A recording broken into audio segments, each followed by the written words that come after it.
Welcome back to my YouTube channel. So we have been doing electrical machines and today is our video number 4. Up to now we have completed 30 questions and today we are going to complete 10 more questions so that we'll be having collectively 40 questions of electrical machine, specifically transformers MCQ.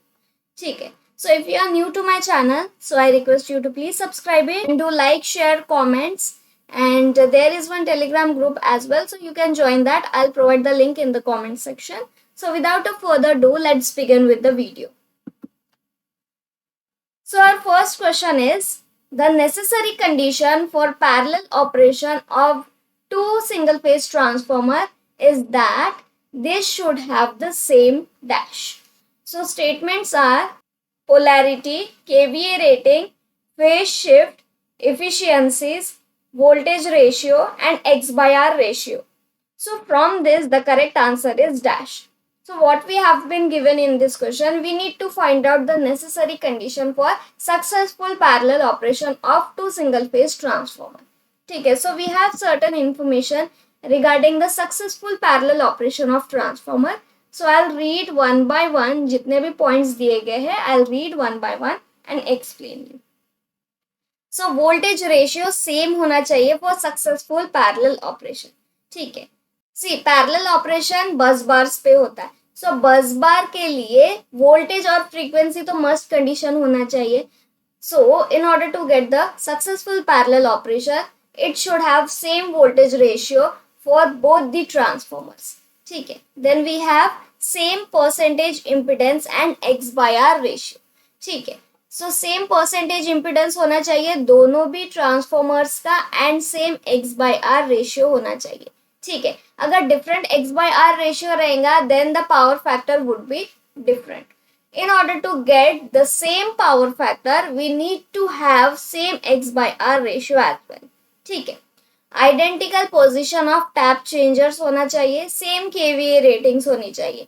अगर किसी transformer का KVA rating ज्यादा होगा और दूसरे transformer का कम होगा, then there is going to be the overloading of transformer. So overloading को अवॉइड करने के लिए सेम केवीए रेटिंग्स होना चाहिए. ठीक है. Next one we have same phase angle shift. So vector group same होना चाहिए.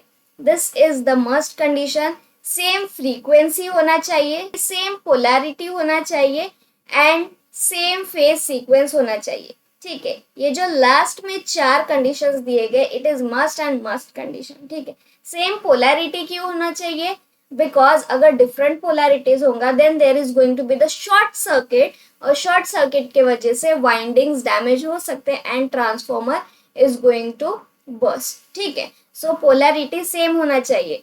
अगर शॉर्ट सर्किट फ्लो होगा then short circuit you know कि ये बहुत हाई होता है. सो ट्रांसफॉर्मर को डैमेज होने से बचाने के लिए सेम पोलैरिटी होना चाहिए. ठीक है. सो आई होप आपको ये समझ में आए होंगे कि कौन कौन से कंडीशंस होते हैं. Now the desirable condition and necessary condition for parallel operation we are going to discuss now. So desirable condition क्या होता है? Desirable condition is like a cherry on cake. ठीक है. अगर ये नहीं भी हुआ then also parallel operation can occur, but अगर ये रहा then it will be like सोने पे सुहागा थिंग. ठीक है. सो सेम परसेंटेज इम्पिडेंस होना चाहिए, सेम केवीए रेटिंग होना चाहिए and same position of tap changer होना चाहिए. ठीक है. ये सारे के सारे डिजायरेबल कंडीशन है. एंड नेसेसरी कंडीशन कौन कौन से है? Necessary condition is a must condition. अगर नेसेसरी कंडीशन फुलफिल नहीं हुई then parallel operation can not occur. ठीक है. अगर पैरेलल ऑपरेशन चाहिए then necessary condition is the must. So same phase angle shift होना चाहिए, सेम पोलैरिटीज होनी चाहिए, सेम फेज सीक्वेंस होना चाहिए, सेम फ्रीक्वेंसी होना चाहिए, सेम वोल्टेज रेशियो होना चाहिए. अगर इनमें से एक भी कंडीशन फुलफिल नहीं हुई देन सक्सेसफुल पैरेलल ऑपरेशन नहीं हो सकता. बट अगर डिजायरेबल कंडीशन में से कोई भी कंडीशन अगर फुलफिल नहीं हुई then also parallel operation can occur, but वहाँ कुछ डिफिकल्टीज होने के चांसेस है. ठीक है. सो आई होप आपको ये समझ में आया होगा कि पैरेलल ऑपरेशन हम ट्रांसफॉर्मर्स के कैसे कर सकते हैं. Now moving back to our question, let's discuss one by one और इनमें से हम देखेंगे कि कौन सा करेक्ट आंसर होना चाहिए. ठीक है. सो नेसेसरी कंडीशन कौन कौन से? Necessary condition, polarity is the must condition. अगर डिफरेंट पोलैरिटीज होगा then high short circuit current can flow और वाइंडिंग्स डैमेज होने के चांसेस होते हैं. ठीक है. So polarity is the must condition. KVA ratings होना चाहिए क्या? Is it a necessary condition? No, it is not a necessary condition. But अगर केवीए रेटिंग सेम हो जाए then it will be very beneficial for parallel operation. ठीक है. अगर KVA rating different होगा then there is going to be the overheating, but we need to do the parallel operation considering same KVA ratings transform. ठीक है. Phase shift भी same होना चाहिए, दोनों भी ट्रांसफॉर्मर के फेज शिफ्ट सेम होने चाहिए. Efficiency is not a necessary condition. voltage ratio is the necessary condition and x by r ratio, अगर x by r ratio different होगा then power factor is going to be the different. It is not a necessary condition but it requires to have same x by r ratio in order to get successful parallel operation. So इनमें से कौन कौन से correct statements हैं? 1, 3 and 5. So option number D is only correct answer for this. So I hope आपको ये समझ में आया होगा. Now moving towards our next question. So the question is, two transformers of different kVA ratings working in parallel share the load in proportion to their ratings when they are dash. So statements are, per unit leakage impedances on the same kVA base are equal. Per unit leakage impedances based on their respective kVA ratings are equal. Ohmic values of the leakage impedances are inversely proportional to their ratings and ohmic values of the magnetizing reactances are the same, and from this the correct answer is dash. So we have certain information regarding it. ठीक है. So desirable condition for satisfactorily parallel operation में आता है same KVA rating होना चाहिए. ठीक है. क्यों सेम केवीए रेटिंग होना चाहिए? That we need to discuss now. ये एक डिजायरेबल कंडीशन है. सी, सेम केवीए रेटिंग्स ये एक डिजायरेबल कंडीशन है फॉर पैरेलल ऑपरेशन. बट अगर डिफरेंट केवीए रेटिंग्स होंगे then also parallel operation can get fulfil, but उसमें कुछ डिफिकल्टीज आने वाले. ठीक है. So the two transformer should share the common load proportion to their KVA rating. More KVA then more sharing of load, less KVA then less sharing of load. So question में दिया गया था कि दो डिफरेंट KVA रेटिंग्स है transformer के. सो जिसका KVA rating सबसे ज्यादा होगा वो ज्यादा शेयर करेगा लोड, और जिसका KVA रेटिंग कम होगा वो कम शेयर करेगा लोड. सो इसके वजह से क्या होता है? इसके वजह से ओवरहीटिंग होती है. सो ओवरहीटिंग को अवॉइड करने के लिए सेम केवीए रेटिंग होना चाहिए. ये डिजायरेबल कंडीशन होता है फॉर satisfactorily parallel ऑपरेशन. ठीक है. So in order to get the perfect sharing of load in proportion to their KVA ratings of transformer without causing overloading of any one transformer, then there are certain conditions. ठीक है. सो overloading नहीं होना चाहिए, load perfectly share होना चाहिए इन proportion to their KVA ratings. सो इसके लिए हमारे पास कुछ कंडीशंस है जिस कंडीशन को हमें अभी स्टडी करना है. ठीक है.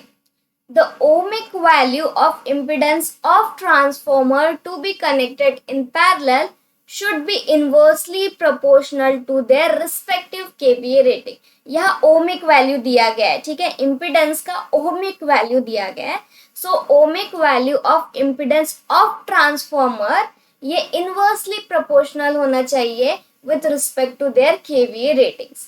The next one is the per unit impedance of a transformer based on their KVA ratings should be equal. ठीक है. दो ट्रांसफॉर्मर है, दोनों के भी पर यूनिट इम्पिडेंस सेम होने चाहिए based on their respective KVA ratings. ठीक है. ओमिक वैल्यू में क्या था? ओमिक वैल्यू में it should be inversely proportional to their respective KV, but per unit impedance क्या होना चाहिए? पर यूनिट इम्पिडेंस इक्वल होना चाहिए based on their KVA ratings.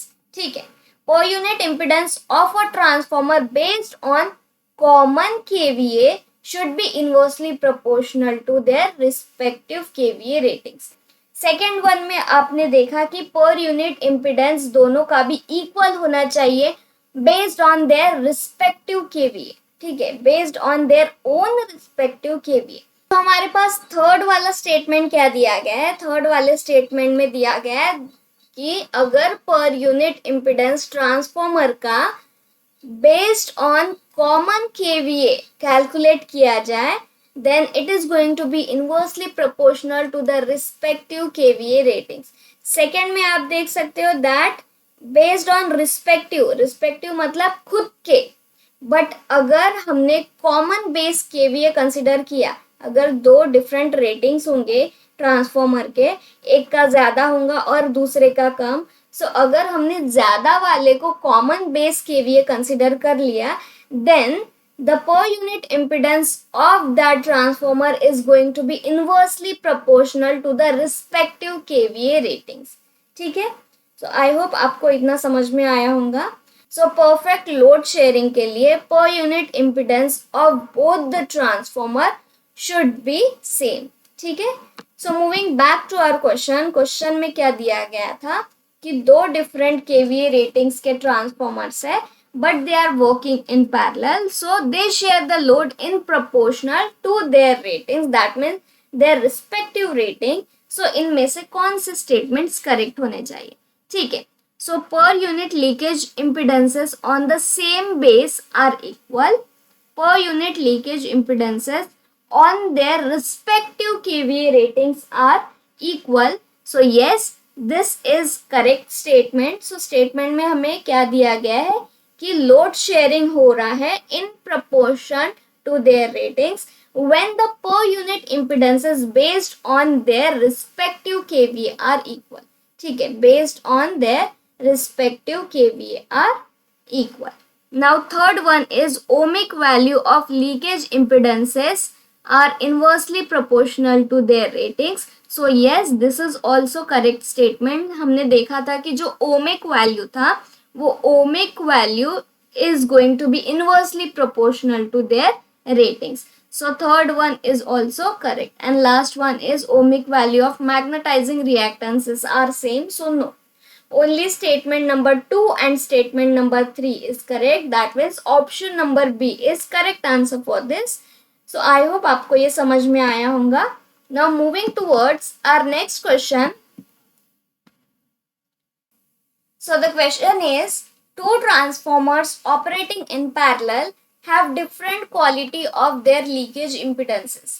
For a load power factor of 0.8, options are both would operate at power factor less than 0.8, both would operate at power factor more than 0.8, both would operate at the same power factors, and one would operate at a power factor greater than 0.8 and other at power factor less than 0.8. So what we have been given in this question that there are two transformer and they are working in parallel operation. ठीक है, दोनों भी parallelly operate हो रहे हैं but they have different leakage impedances. So दोनों के भी leakage impedances different है और जो load power factor दिया गया है it is nothing but 0.8. So load का पावर फैक्टर 0.8 है but we need to know कि दोनों भी ट्रांसफॉर्मर्स के पावर फैक्टर क्या होने चाहिए when their leakage impedances are different.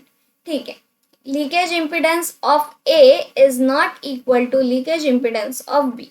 सो दोनों के भी इम्पिडेंसेस डिफरेंट है, राइट? सो अगर इम्पिडेंसेस डिफरेंट है that means X by R ratios भी डिफरेंट हो जाएंगे. ठीक है, एक्स बाय आर रेशियोज भी डिफरेंट हो जाएंगे. अगर x by r ratio different हो जाएगा then there is going to be different power factor. So power factor भी दोनों के डिफरेंट हो जाएंगे. ठीक है, अगर दोनों के पावर फैक्टर डिफरेंट होंगे then you need to know कि लोड का कितना पावर फैक्टर दिया गया है. लोड का तो पावर फैक्टर 0.8 दिया गया है. सो अगर लोड का पावर फैक्टर 0.8 होगा then there is going to be different power factors of both the transformer. एक का पावर फैक्टर 0.8 से ज्यादा होगा और दूसरे का पावर फैक्टर 0.8 से कम होगा depending on their leakage impedance. So whenever the transformer has different leakage impedances value, then the power factor of both the transformer is going to be different considering the load power factor value.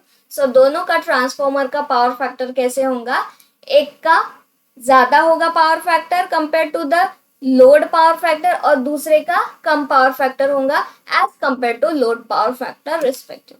ठीक है. So moving towards our next question. So the question is, two single phase transformer with equal turns ratio have impedances of 0.5 plus J3 and 0.6 plus J10 ohms with respect to the secondary. If they operate in parallel, how will they share a load of 100 kilowatts at 0.8 power factor lagging? तो इस question में हमें क्या दिया गया है, that there are two single phase transformer but उनके turns ratio equal है, but they have actual impedances different. So turns ratio तो इक्वल है बट उनके एक्चुअल, दैट मीन्स ओम्स में आने वाले हैं इम्पिडेंसेस के वैल्यू. सो एक्चुअल इम्पिडेंसेस के वैल्यूज डिफरेंट दिए गए हैं as you can see here. ठीक है, दोनों भी डिफरेंट है. So when they operating in parallel, then we need to know कि वो लोड कैसे शेयर कर रहे हैं at the base value 100 kilowatts. और पावर फैक्टर कितना दिया गया है, power factor is nothing but 0.8 power factor lagging. So whenever we have different ohmic impedances, then they are going to share the load inversely proportional to their kVA ratings. ठीक है. So I'll just write here that Z1 is equals to 0.5 plus J3 ohms. And next one we have here is Z2 is equals to 0.6 plus J10 ohms. ठीक है. So ratings हमें find out करने हैं, right? So S1 is going to be S1, ये formula मैं लिख रही हूँ यहाँ. So what is going to be the formula? Formula for S1 is equals to Z2 by Z1 plus Z2. So whenever we have different actual impedances value, then it is going to share load inversely proportional to their ratings. ठीक है. And next one is going to be S2 is equals to Z1 divided by Z1 plus Z2S. ठीक है. So यहाँ आप सारे के सारे values substitute कीजिए and you can get to our conclusion. So S1 find out करना है, राइट. सो S1 फाइंड आउट करने के लिए Z2 का तो वैल्यू आपको पता है, it is nothing but 0.6 plus J10 divided by 0.5 plus J3 plus 0.6 plus J10 और S का वैल्यू कितना दिया गया है, इट इज नथिंग बट 100. ठीक है. So when you will solve this, you are going to get 0.6 plus J10 divided by 1.1 plus 13 J into 100. So when you will solve this all, you are going to get S1 is equals to 95.98 at an angle of 35.47. ठीक है. ये आपको overall apparent power मिल गया, but you need to know the active power. So active power find out करने के लिए you need to know certain mathematical transformations. So उसे करके आप फाइंड आउट कर सकते हो. ठीक है. You have to take this value S1 का जो भी वैल्यू हमें दिया गया है, you need to take this and cos angle cos 35.45. जब आप इसे सॉल्व करेंगे then you are going to get S1 is equals to 78.2 kilowatts. Now we'll go towards our next. ठीक है. सो S2 हमें फाइंड आउट करना है. सो S2 के जितने भी वैल्यूज दिए गए वो आप सब्स्टिट्यूट कीजिए. Z1 is nothing but 0.5 plus J3 divided by 0.5 plus J3 plus 0.6 plus J10. ठीक है. So I am directly writing, जब आप ये सारा का सारा सॉल्व करेंगे then you are going to get 21.8 kilowatts. ठीक है. आप खुद से इसे ट्राई कीजिए, सॉल्व करने की कोशिश कीजिए and you are going to get 21.8 kilowatts. So S1 का क्या वैल्यू आया है, S1 का 78.2 किलोवाट्स आया है एंड S2 का 21.8 किलोवाट्स आया है, which is in option number C. So option number C is only correct answer for this. So I hope आपको ये समझ में आया होगा. Now moving towards our next question. So the question is, a 400 volt by 100 volt 10 kVA two winding transformer is reconnected as an auto transformer across a suitable voltage. The maximum rating of such a transformer could be dash. So what we have been given in this question, that there are two transformers. एक तो two winding दिया गया है question में and also we have been given auto transformer. So two winding के specifications दिए गए हैं. सो अगर टू वाइंडिंग ट्रांसफॉर्मर को हमने रिकनेक्ट करके ऑटो ट्रांसफॉर्मर में फॉर्म कर दिया, then we need to know कि maximum rating of that transformer क्या होना चाहिए. ठीक है. So we have certain information regarding the auto transformer. So चलिए इसे वन बाय वन हम डिस्कस करेंगे. A part of winding is common to both the primary and secondary. So I will just show कि auto transformer कैसा होता है. ठीक है. It is something like this.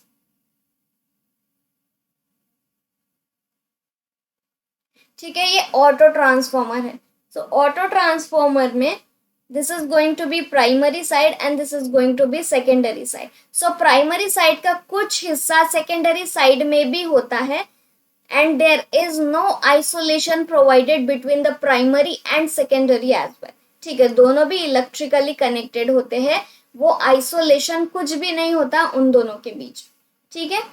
So the part of winding is common to both primary and secondary. So as you can see कि कुछ part primary में भी है और कुछ part secondary में भी है. So this is the common part. This is nothing but our primary side. So ये primary side secondary side में भी आता है. So this is the common part to both the windings. Auto transformer contains only HV winding. The part of HV act as LV due to the presence of tapping. ठीक है. ये side HV side है. सो HV side का कुछ section LV side में होता है. As you can see this is LV side. ठीक है. LV and this is going to be HV side. So the part of HV winding acts as LV due to the presence of the tapping. ठीक है. So the transformation ratio of auto transformer is going to be LV by HV. So LV side by HV side is going to be the transformation ratio. और हमेशा ये less than 1 होता है. ठीक है. So two winding transformers में हमने देखा था कि इंडक्टिवली प्रोसेस हो रहा है. जो पावर ट्रांसफर हो रहा है वो इंडक्टिवली ट्रांसफर हो रहा है from primary to the secondary side. But auto transformer के केस में क्या होता है, जो पावर होता है वो ट्रांसफर करता है by inductive process as well as by conductive process. ठीक है. सो यहाँ इंडक्शन प्रोसेस भी हो रहा है और कंडक्शन प्रोसेस हो रहा है. So due to the extra conduction process there is going to be the extra power for the auto transformer as well. ठीक है. सो केवीए रेटिंग जो ट्रांसफर होता है by induction process is going to be V1 minus V2 into I1. ठीक है. So this is going to be the KVA transfer by induction process. Then input KVA is going to be V1 into I1. ठीक है. So KVA induction by input KVA is going to be this. आप formula देख सकते हो. ठीक है. और step up transformer के लिए it is going to be 1 minus 1 by K. So अगर हमें फाइंड आउट करना है केवीए इंडक्शन का, then it is going to be 1 minus K. K क्या होता है? K is nothing but transformation ratio. So transformation ratio is nothing but LV by HV into input KVA value.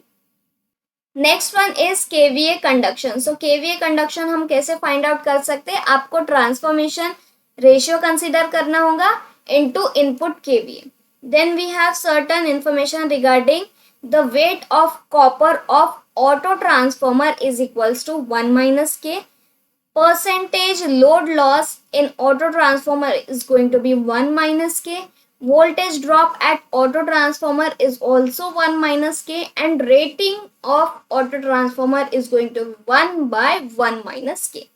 सो ये सारा का सारा इंफॉर्मेशन था regarding auto transformer. Then moving back to our question में पूछा गया था कि अगर टू वाइंडिंग ट्रांसफॉर्मर को हमने ऑटो ट्रांसफॉर्मर में कन्वर्ट कर दिया then what is going to be the maximum rating. ठीक है, सो टू वाइंडिंग ट्रांसफॉर्मर्स के स्पेसिफिकेशन हमें दिए गए हैं। It is nothing but 400 and 100। ये प्राइमरी साइड और ये secondary side, it is going to be HV side and it is going to be LV side for two winding transformer.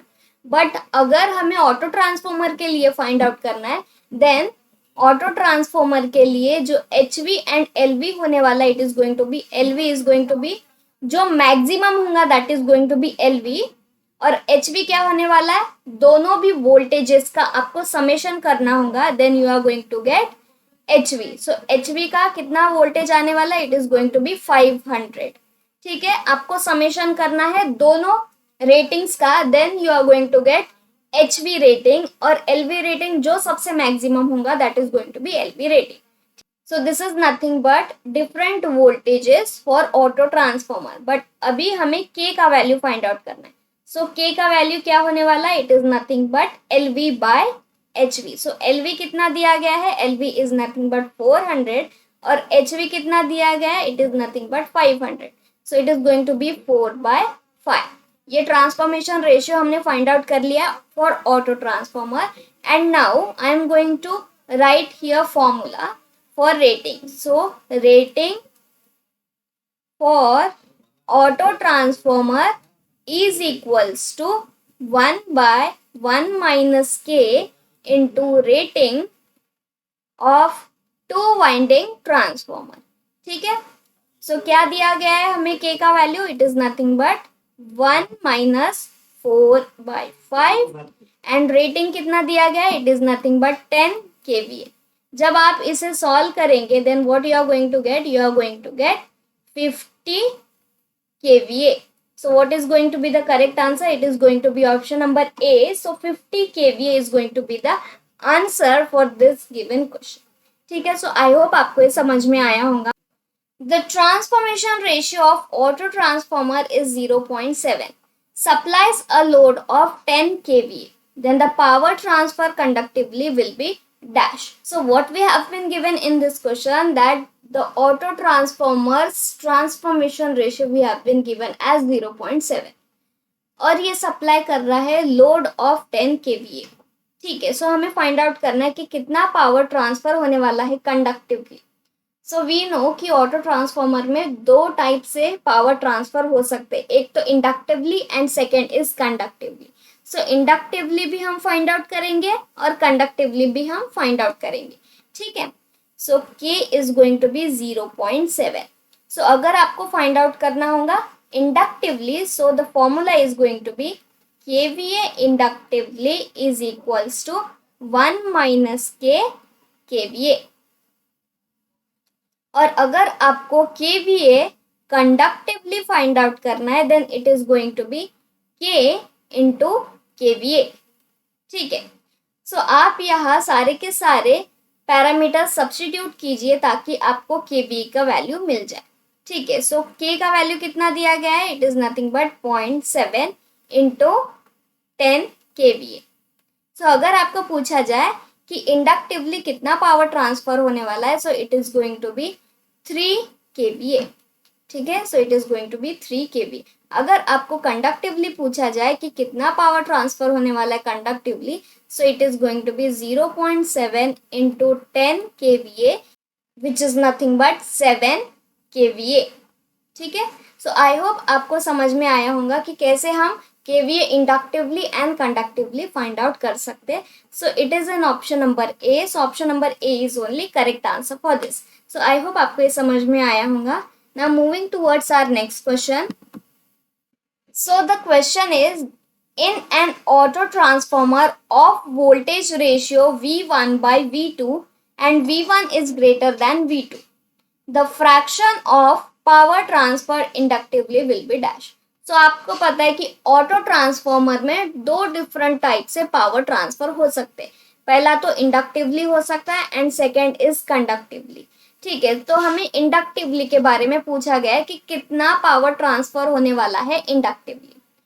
So we have been given the voltage ratio V1/V2, but आपको पता है कि अगर transformation ratio हम find out करेंगे so it is going to be LV/HV।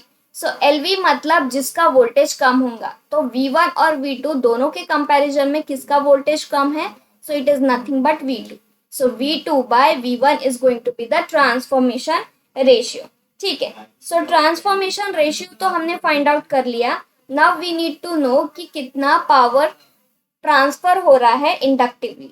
So KVA inductively, it is going to be 1 minus K of auto transformer into KVA rating। ठीक है, so 1 minus V2 by V1 into KVA। So what is going to be the answer? It is going to be V1 minus V2 by V1 into KVA। ठीक है, so this is going to be the power transfer inductively। क्या result आया है? It is nothing but V1 minus V2 by V1। So it is an option number D।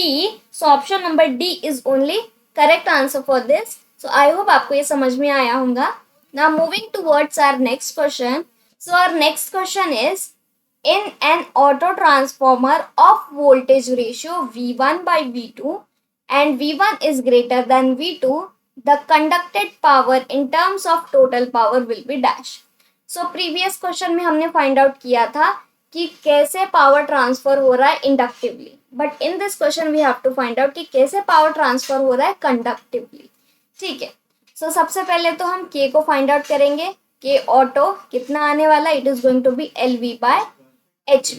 So LV is going to be V2 and HV is going to be V1, because LV किसका voltage सबसे ज्यादा है? V1 का voltage सबसे ज्यादा, that means it is going to be HV। V2 मतलब LV side जिसका voltage कम है। ठीक है, so this is nothing but our K auto value.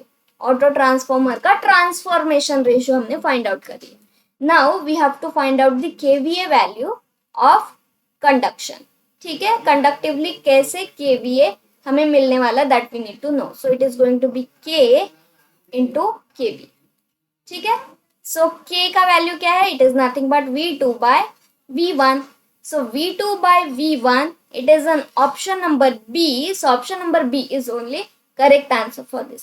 So I hope आपको ये समझ में आया होगा। Now moving towards our last question. So the question is, in case of auto transformers, which of the following statements are correct? First one is, an auto transformer requires less copper as compared to a conventional two-winding transformer of the same capacity. An auto transformer provides isolation between the primary and secondary winding. An auto transformer has less leakage reactances as compared to the conventional two-winding transformer of the same capacity. Select the correct answer using the given codes. So I'd like to say कि हमने already auto transformer के बारे में information collect कर लिया था। ठीक है, 2-3 questions के पहले हमने पूरा का पूरा auto transformer के बारे में explain कर लिया है। So considering that all points हम अभी देखेंगे कि कौन सा स्टेटमेंट करेक्ट होने वाला है। So as you all know कि ऑटो ट्रांसफॉर्मर में कॉपर का वैल्यू, कॉपर का क्वांटिटी लेस लगता है as compare to the conventional two winding transformer. That means statement number 1 correct होता है। ऑटो ट्रांसफॉर्मर में क्या आइसोलेशन प्रोवाइड होता है between the primary and secondary? So no, कोई भी आइसोलेशन प्रोवाइड नहीं होता है, बिकॉज जो HV वाइंडिंग होता है, सो HV वाइंडिंग का कुछ पार्ट ये LV वाइंडिंग में चले जाता है। That means there is no isolation between the primary and secondary of the auto transformer. ये दोनों भी कनेक्टेड होते हैं। ठीक है, so statement number 2 is wrong. और जो थर्ड स्टेटमेंट है, that auto transformer has less leakage reactance compared to two winding transformer. So yes, it has less leakage reactances compared to the two winding transformer of same capacity. That means statement number 3 भी correct हो जाता है। ठीक है, so statement number 3 is also correct.